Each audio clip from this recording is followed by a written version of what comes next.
Right, so I am recording right now. Dean Karnazes, welcome to the show, my friend. Thanks for having me on. It's been too long. It has been too long, and I'll talk about this in the introduction, but I've been a fan of yours and your books and your lifestyle, your running for a long time, and I'm I don't know, 10 plus years. When did you write Ultramarathon, man? What year did that come out? What was that? 2006. So longer than 10 years, right? So it's been a long, Yeah. long time. And I had reached out to you. I feel like I reached out maybe once or twice a long time ago. And then coincidentally, we were on call with the Spartan crew, cast, fans, etc. And I thought, oh my gosh, I finally get to meet this guy. So it was cool how it came back into my universe. Yeah, no, I remember meeting you years ago, but just like kind of like you said, it was a brief like, oh, yeah, this guy's cool. And Like when I I'd saw like to know you, this guy. yeah, it's exactly what I thought. I thought, oh, finally opportunity. And you know, there's a personal connection with my brother that I mentioned to you on the Spartan Zoom call, and my brother being sick and you playing such a pivotal role, getting him through that. It was just neat to see that all come together. And honest to goodness, man, maybe that was the timing. Maybe that's when the timing was supposed to happen. You know, with what he was dealing with, and when we finally got to connect. Yeah, that seems very serendipitous. It's beautiful. Yeah. So yeah, I hope one day we can all run together. You know, given what we're going through right now. Whenever we were talking about what we were going to talk about here, and you mentioned, yeah, we could talk forever, but I'd prefer to go for a long run together. And I thought, wow, that would be awesome. And actually looking at your background now, I'm thinking, heck, that would be even more awesome. Yeah. Can you see that? That's called Mount Tamalpais. And I'm in a place called Marin County. So I live about 10 miles north of San Francisco, but you can tell it's a world apart. It's unbelievable. And for I've read several of your books, and I know who you are. I know, a good deal about what you do. Anxious to learn more, but starting from the beginning, maybe brief us, I don't know, 2 minutes, something as you've probably done in the past, but just brief who you are and how your life kind of took this direction and path. Yeah, so I used to love to run when I was a kid. In fact, some of my earliest childhood recollections are from running home from kindergarten, and I ran competitively all the way up until I was a freshman in high school. And then after our cross country season, I decided that running was boring, that I was wasting my time, and I had better things to do. So I quit running when I was 15, and I subsequently went to college, and then I went to graduate school, and then I went to business school, and I landed in a really comfortable corporate job in San Francisco. I had all the perks. I had stock options, a fat paycheck, a company car, 401k matching, healthcare, all that kind of stuff. And the night of my 30th birthday, I was in a bar in a nightclub in San Francisco, and I was doing what we do on our 30th birthday. I was drinking with my buddies, and at midnight, I decided, the life I was living wasn't the life I wanted to live. So I told them I was going to leave the bar. And they said, well, where are you going? It's your 30th birthday. Let's have another round of tequila. And I said, no, instead of having another round of tequila to celebrate my 30th birthday, I'm going to run 30 miles right now. And they looked at me and they said, you're not even a runner. You're drunk. And I said, I am drunk, but I'm still going to do it. So I walked out of the bar, and I didn't even own running gear at the time. It was midnight. I thankfully had some comfortable silk underwear on, some silk boxer shorts. So I just took off my pants and started running into the night, drunk, and made it 30 miles that night. So I ran to a city called Half Moon Bay. It took me about 7 hours. I ran straight through the night, and I decided that I was going to resign from my corporate job and become an ultramarathoner.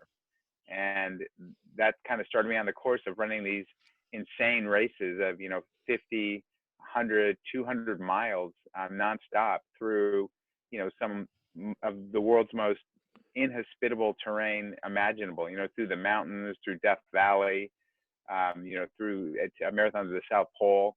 So after that point of my 30th birthday, I just essentially changed my life and started doing these incredible endurance races around the globe.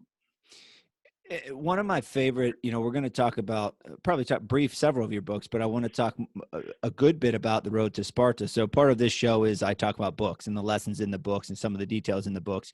And I have in front of me, if you see me looking down, I have, pages and pages of notes taken specifically, from your book.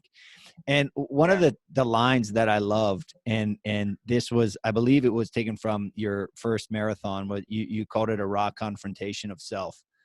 Can you elaborate on that? What that means, a raw? Because to me, it's like freaking like being a fighter and like having a lion behind me and a buffalo. Like I love that idea of rawness and like just freaking figuring it out. But to you, what does that mean in relation to those runs? I think that anyone who's run a marathon or further knows that it strips you down. It all those layers of pretension and ego and so forth just get whittled away the further you get beat into submission. And to me, that's when you learn about yourself, when you remove all those protective barriers and you expose yourself to hardship and to struggle and to pain. And it's at those profound moments, I think, that you really glean an insight into who you are. It's not in the moments of comfort and ease that we learn about ourselves. It's just the opposite. And very few people encounter such hardships during their life. They try like anything to avoid such hardships. There are people like your brother that unfortunately, have such a hardship enter their life unwillingly on their behalf, but most of us don't. And when you're going into an ultra marathon, or when you're going into a cage against an opponent, you're doing just that. Some people say it's an artificial trial. Yeah, it is an artificial trial, but it's still very real. And to go to that extreme, to achieve the position you achieved and have the lifestyle you had, you obviously know what hard work is, what commitment, pursuit, all those things. But then just to kind of on a whim, say I'm going to run 30 miles, and then decide to take your life in another direction, that takes a lot of cojones to actually do that. And it's also extreme. And terrifying. I got to be honest. It's I was terrified, and anyone listening to this, who's in the same position I was in, is probably thinking, I can't, I can't leave my job. I've got a steady paycheck. Although I might not enjoy what I'm doing, at least it pays the bills. And to me, that was just a compromised life that I didn't want to live. And I figured, I'd rather just fail miserably, and I'd rather look back and say, at least I tried and I failed, versus looking back and saying, God, I wish I would have tried. One of the things that I talk about often in relation to what you talk about, and like I said, I study books. I mean, I studied your book to help develop my own resilience and strength and raw confrontation of self and keeping moving forward. And I've found, and I've read in countless books, and essentially it's kind of what the road to Sparta is about. How much do you attribute the idea of just keeping going, right? Just not quitting. How much do you attribute to your success in every aspect, maybe in a race, but also in life? I think it's everything. I'm not a very talented guy. I'll be the first to admit that.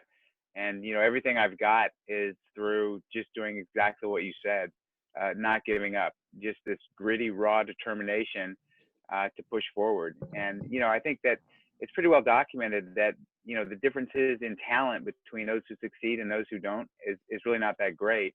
The big difference is that those who succeed are just unwilling to give up. And, we will fight and we will scratch and we will crawl until we reach the finish line. And I think anyone that has, reached a certain level of accomplishment in their life has gone through that. And was there any question, when you made this transition and decided to go in this direction, was there any question of the extremity of it, the extreme ultramarathons, long, freaking real long, raw confrontation of self? Was there any I'll just become a marathon runner and kind of run and compete? Or was it just basically straight to hell? I mean, basically to me, that's kind of what it sounded like. Yeah, it was, to me, I wasn't really interested in how fast I could go. I was interested in how far I could go. And I literally, got in the car, turned on the ignition and just floored it. So I just dove right into some of the, the most intense ultramarathons in the world. I'll admit, very naively. And, it was kind of the foolishness of youth, but I jumped right into it. And I learned a lot through failure. I succeeded at some races, but I failed at others. And what I found is that the failures were great learning lessons. I mean, the successes, you high five each other and you have you pop some champagne at the finish. But when you fail, you turn inward and you really analyze what went wrong and how you can improve upon, your shortcomings. So I failed a lot, but I kept showing up at the starting line. And I think that's the most important. And was it ever about, you kind of topped over it, but I'd be curious to have you dive into a little bit. Was it ever about winning? When you would do these races, because, when you transition from your job and you don't have that paycheck and you're not making a nice living to then I'm just going to do this, then it becomes a real thing. Like, all right, well, I got to make money. My money will last till this date. And then what? So you have to be thinking eventually anyway, this is how I operate anyway. Okay. Like, how am I going to sustain this? How's it going to be my livelihood? Do I got to win to make money? How can I make money? Like, how did you work through all that, especially early on? I thought if I could just do the best that I could always and perform to my utmost, I might end up winning a race, but I might not. So I thought compete as best you can. Do not take any shortcuts in your training to do the best you can. And there are a lot of great racers out there, and you're not going to beat these guys consistently. So just be the best that you can be, and look at it in the long run. I mean, I looked at this as something that I wanted to make into my life. I didn't want to just make this a short-term career decision. I wanted to be this a life that I built and a lifestyle. And I knew that as I got older, I'm not going to be able to compete with younger racers. So to your point, what else can I do? How else can I keep the lights on and put food on the table? So I was thinking about these things, but also not compromising in my training. In the creation of, Ultramarathon Man and the opportunity to write a book and the opportunity to be in the public eye, how long after your 30th birthday did that stuff start to take form? It took a while. I mean, I would say it took about 10 years before this was kind of an underground thing to all of a sudden very mainstream, and all of a sudden, being in Time magazine and being named as, one of the 100 most influential people in the world. People said, wow, you just burst onto the scene. And what, what really happened is I spent 10 years just, pursuing these insane races, so I ran a 100-mile foot race called the Western States 100-mile endurance run. And I thought, okay, I can go further than 100 miles. So I signed up for this race called the Badwater Ultramarathon, which is 135 miles across Death Valley. And I somehow finished that race, and I thought I can go further than that. But there were really not that many organized races beyond 135 miles. But I learned of this 200-mile relay race. It was a 12-person race, and I just signed up as one person. And so I ran 200 continuous miles, and I did that about 8 or 9 times until people all of a sudden said, wow, look what this guy's doing. It's amazing. He just burst onto the scene. But, it was about 10 years. And I asked that question, kind of a selfish question, because, building a life after fighting really is where I'm at now. And it's, I think to myself, oh, it's so hard. I've been in it so long. It's like, well, I'm like 4 years post-fighting, coming up on 5 years post-fighting, or maybe 5 years. There's still, if I'm following your path, that's another 5 years to go. So it helps put perspective for me, but also for other people. And I laughed, Dean, whenever you said about that race. So my brother Scott that I talked to you about, my brother Ben, my friend Dominic, and my friend Matt, they signed up to do it was from, was it Gettysburg, Pennsylvania to Washington, D.C. And I want to say it might not have been 200 miles. I think actually it was 200 miles. There were 4 of them, and I laugh out loud and I bust on them, and I hope they listen to this and enjoy it. They prepared this is me speaking, so poorly, and had I wasn't there in the planning, but I remember my buddy called me in the middle of the night. It was 1:30 in the morning. He called me. I picked up my phone because I was so nervous. It sounded like you were watching a movie and people were just falling apart. Like they were going crazy. It was like the crap was hitting the fan. It was so hilarious, but it was one of those races, and they certainly didn't, obviously do it by themselves. But that was when I read and heard your story about that, I just couldn't help but chuckle because of their experiences with it. Well, I've also done that 200-mile relay race as a team of 2, and I'll tell you what, it's almost easier just to do it by yourself. because you know what you're up to against. You just start running. Where when you have two people, you're switching on and off. And you're right. It's very, especially toward the end when both of you, are completely sleep deprived and you're trying to focus. It can just be a comedy of errors. So Yeah, I can kind of relate to what they went through. yeah.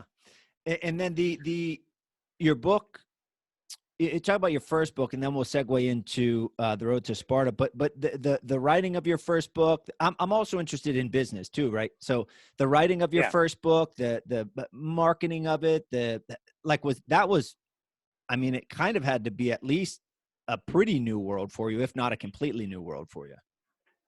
Yeah, and I've got to be honest, it wasn't, what it ended up being was much bigger than what I foresee it when I first wrote the book. I mean, I wanted to write a book just because, like you, I'm a lifelong learner, and I have certain goals I wanted to achieve. One of those in my life was write a book, and so I wrote a book, and I thought, if 5 of my buddies buy this, I'll be lucky.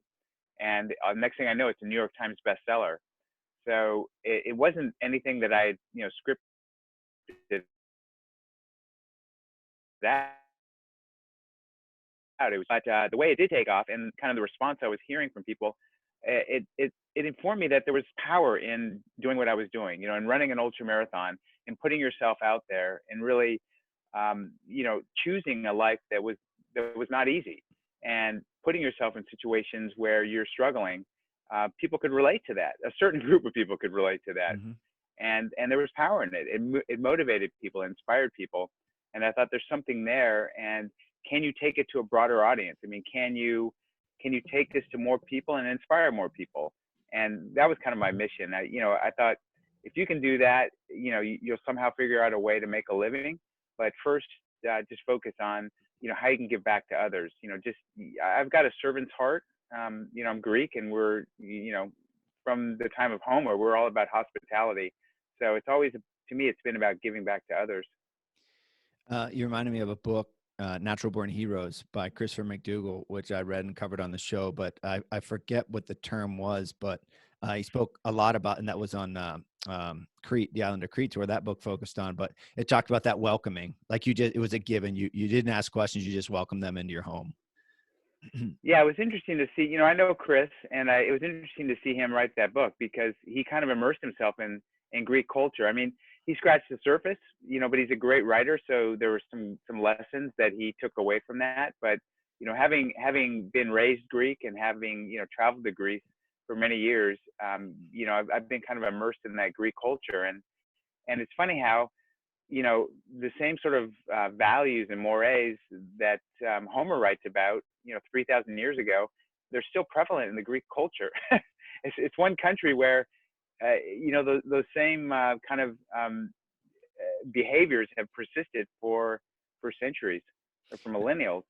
Yeah, and that's what I know for me personally, that's what makes it aspirational to go to a place like that, right? And part of the reason I wanted to have you on the show, one, obviously, it's to talk about you, your life, your story, et cetera. But, that book, when I read Road to Sparta, it's just one of those books. I've covered, I don't even know, 100 books on my show, talked about them, et cetera. And I just remember getting so into that, the food that you ate, you mentioned, I think, in several, I don't know, I think 2 of your books anyway, kind of falling asleep or not even knowing you were running or basically being unconscious as you're moving forward. And for me, being someone who pursues stuff and knows what it's like in the middle of a fight to be dead tired, to have someone swinging on you and just feel like you just want to die and then keep going forward. That's literally what you were doing, is just taking one step forward, one step, one step, one step. So for me, it was symbolic, but it would also man, I can resonate so much, with what he's writing about. Well, it's funny because what you said on our interview on the on the Spartan channel was so poignant when you said that you were in a fight. I can't remember who your opponent was, but you said that things were not going well, and you knew he was going to kick you in the head, essentially. But you were you knew it was coming. You saw it coming. But there was nothing you could do. It was going to happen, and Yeah. You couldn't defend against it. And I thought that is how I felt when I was running the Spartathlon. Like I knew that, things were falling apart, and it was happening, it was happening slowly, then all at once. I mean, it happened, and I was powerless, and all I could keep doing was putting one foot in front of the other. I couldn't, people are saying, God, you're going to miss the cutoff time. You got to go faster. I was like you. I couldn't. I was in the moment, and what was happening was happening. But it was what you said really resonated with me. Yeah, that was Anthony Johnson, that guy right there. That's right. Yeah, that's right. But yeah, and that's a reason. It's funny, post-fighting, I think my real entrance into ultra running, trail running, I think it was founded at the beginning with Spartan. I knew who Joe DeSena was. I knew the Spartan brand. And so I became familiar with them, friends with them, did Spartan races. And then that's what lends me to read books like yours and then different adventures that I read about, modern day adventures. So let's segue into that, into Greece, into your upbringing, into some of the tradition. And then I want to talk the specifics of the Road to Sparta book, but also like the actual living of the book that we write about. So maybe talk a little bit about your upbringing and some of the traditions and customs. Yeah, so I'm a 100% Greek, and I was raised in a very Greek family. And some of my earliest recollections of the Greeks are these festivals, these Greek festivals we go to, and these things were like endurance events of their own right. I mean, we'd get there at about 10 in the morning. We'd set up our picnic table, and everyone else would be setting up, and then the music would start around noon, and the Greek dancing. And I just remember these Greek men from the old country, as we called them. They were recent immigrants, and they were out there dancing for 12 or 14 hours. I mean, I remember leaving around midnight, and these Greek men were still dancing. I mean, they were having shots of ouzo and dancing. And I thought, it's just beautiful what they're doing. But then part of me was saying, how do they have the energy to keep doing this? And so I remember that very clearly. And then I also remember going to Greek church, and that's another endurance event of its own right. So, listening to a sermon in Greek for 3 hours as a 5-year-old kid was torture. And I remember wanting to have the mental discipline not to fidget. I mean, I was watching people falling asleep in the pews. I mean, people next to me were just, and I thought, do not fall asleep, focus, stand still. So it's kind of this disciplined mind to will your body to do something it doesn't want to do. So those are two kind of takeaways I think that carried over into ultramarathoning. And it's interesting too, sometimes someone from the outside might say, I want to become an ultramarathoner. What do I do? How do I do it? How did you do it? It's interesting to note like that at 5 years old, you had the wherewithal to think to yourself, mental discipline, don't fall asleep. So that's like inherent in you, right? It's like you found, I'm generalizing here, but you found a thing that you were well suited for, a thing that took mental discipline. That is to say that not everyone can do what you do, right? You had at least inherent characteristics or qualities at a young age, 5, that helped you later in life to find this thing. It's not just like, oh, I do this, then I can do it. No, it's part of you. Yeah, I mean, I wouldn't say it's a talent necessarily, but you're right. It's kind of hardwired into me is that sort of discipline. And then with the idea of the book Road to Sparta, it's a big undertaking because you mentioned, and I was talking about Natural Born Heroes. I mean, he went to Crete, he lived, he walked, he was there, he learned all about it. You have to go and do the thing to write the book about it, right? You don't just write a book. You have to actually go and do and run the Phidippides, I believe it was 300 miles. Like you have to do it. So where'd the idea come from that? Even little stuff like funding, like how the heck am I even going to logistics, right? Talk a little bit about that stuff, the vision for it, and then the actual logistics of it. Yeah, no, this book was daunting because of all the things you just said. And as well as, when you start opening ancient Greek history books, it's confusing. There are numerous interpretations. There are so many references to different, points of episodes that took place 3,000 years ago. But pulling all these together through, multiple archives was very, very challenging. And I worked with one of the foremost authorities on ancient Greek culture, a guy by the name of Paul Cartledge. Professor Cartledge from Cambridge University he's like a walking encyclopedia, walking Wikipedia. I mean, this guy it's amazing how much knowledge he has about ancient Greece. So he really guided me to certain references of Phidippides or Phidippides, the ancient Greek runner, because there were mentions of him throughout many different documents. So I compiled all those together and tried to recreate, what actually happened 2,500 years ago. To me, the story of Marathon is an amazing story, not only in that it influenced the course of human history and democracy, but also so many people have run a marathon, and they've done a marathon, but they don't know they might know of this guy that supposedly ran 26.2 miles and then died at the finish, this ancient Greek guy, but they don't know the real story. And I thought a lot of people would find it fascinating when they learn about what really took place and the significance of the modern day marathon. And I'm going to ask you to kind of explain that.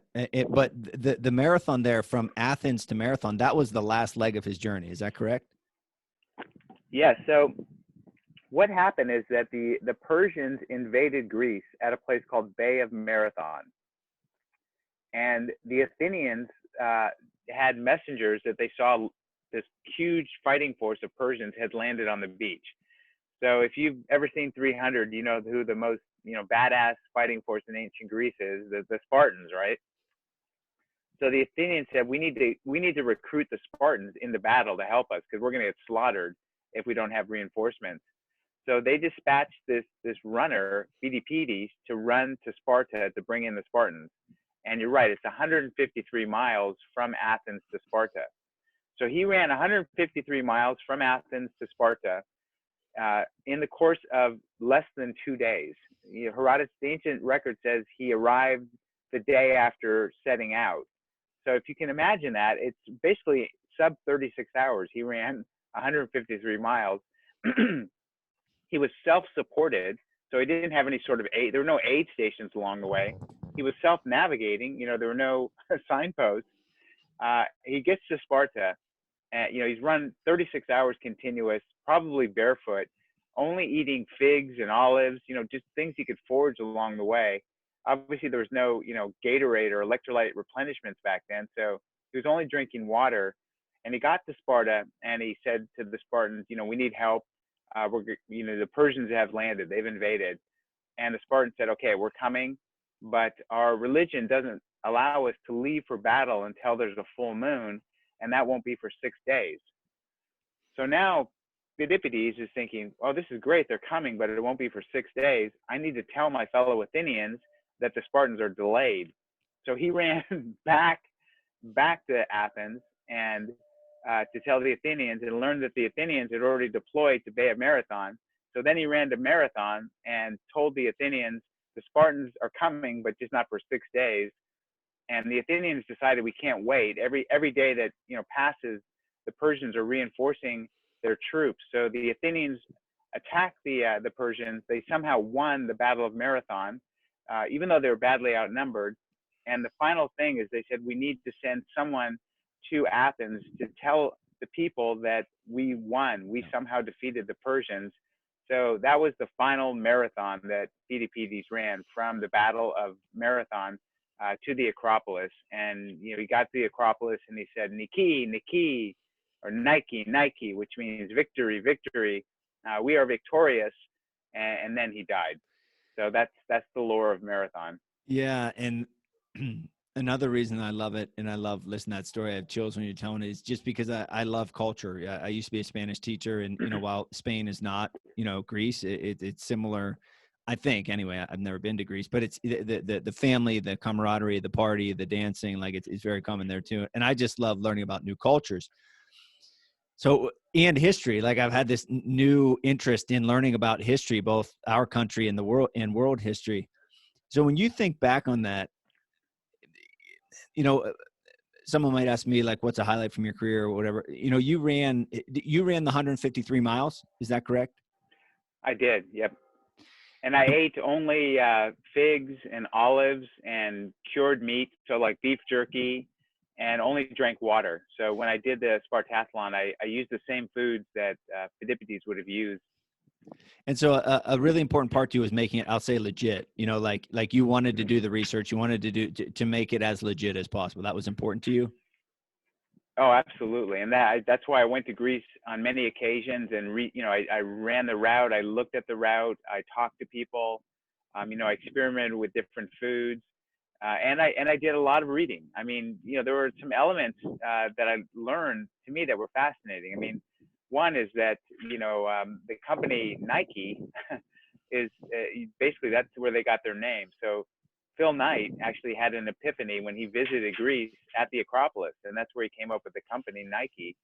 The other thing is that marathon, what does it mean? We think a marathon is a 26.2 mile foot race. Well, the term marathon in Greek literally means a field of fennel. So, the herb fennel, it grows wild all over Greece. And the bay where the Persians landed was filled with wild fennel. And that's why they call it marathon. Yeah. The other thing that I found really interesting is the genesis of the word trophy. So the word trophy comes from ancient Greek, and it means turning point. And what happened during these ancient battles is that if someone was able to hold off the enemy, they would gather all of the discarded battle gear from the enemy, and they'd put it in a big pile right at the point where they turn the enemy around. So imagine fighting, hand to hand and pushing the enemy back.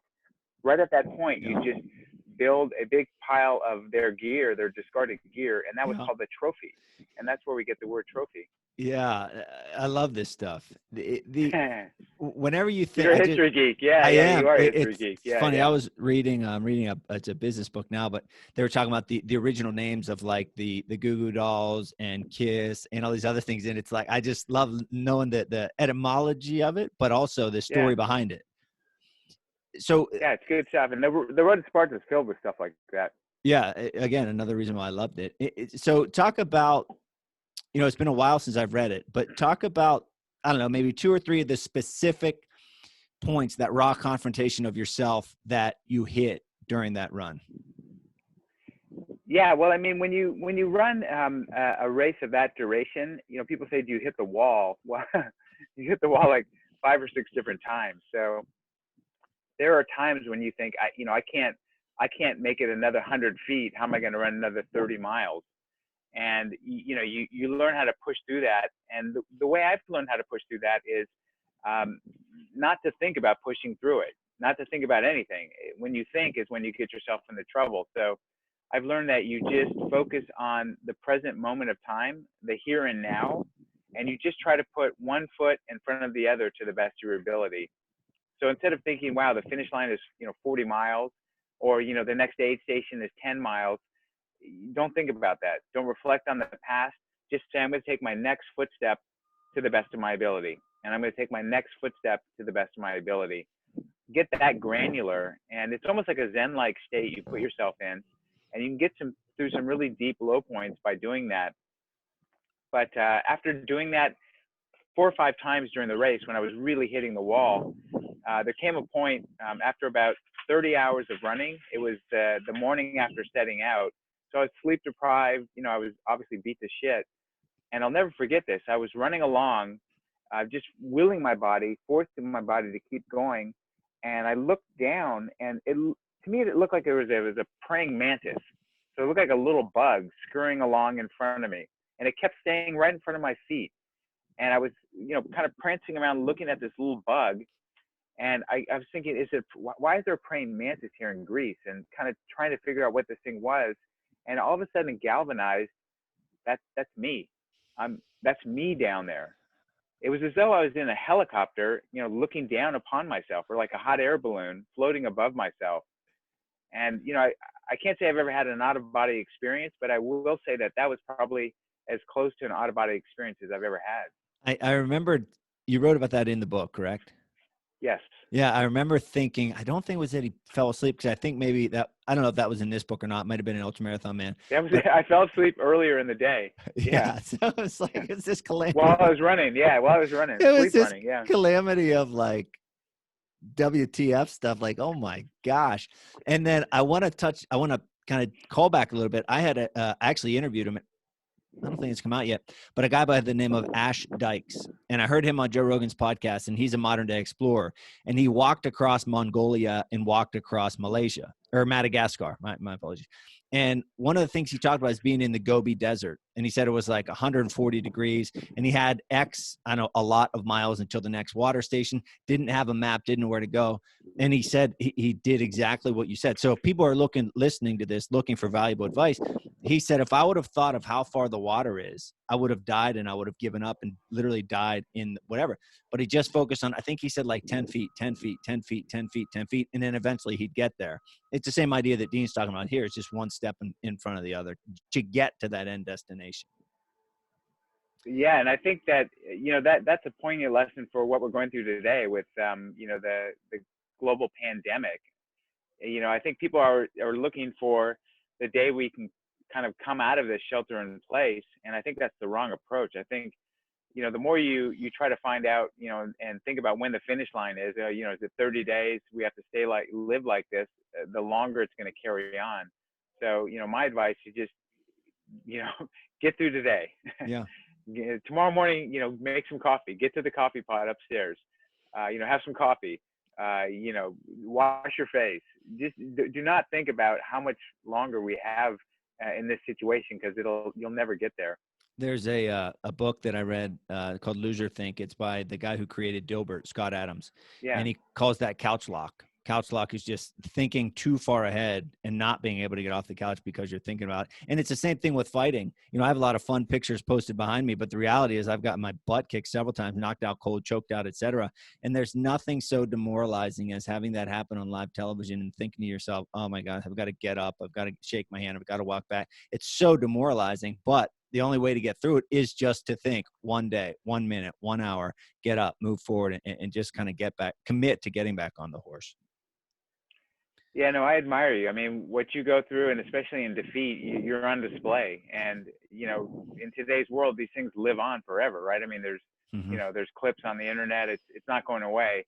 So to have the courage to get back in the, in the ring after being, knocked down and knocked out is, it's to me, it's admirable.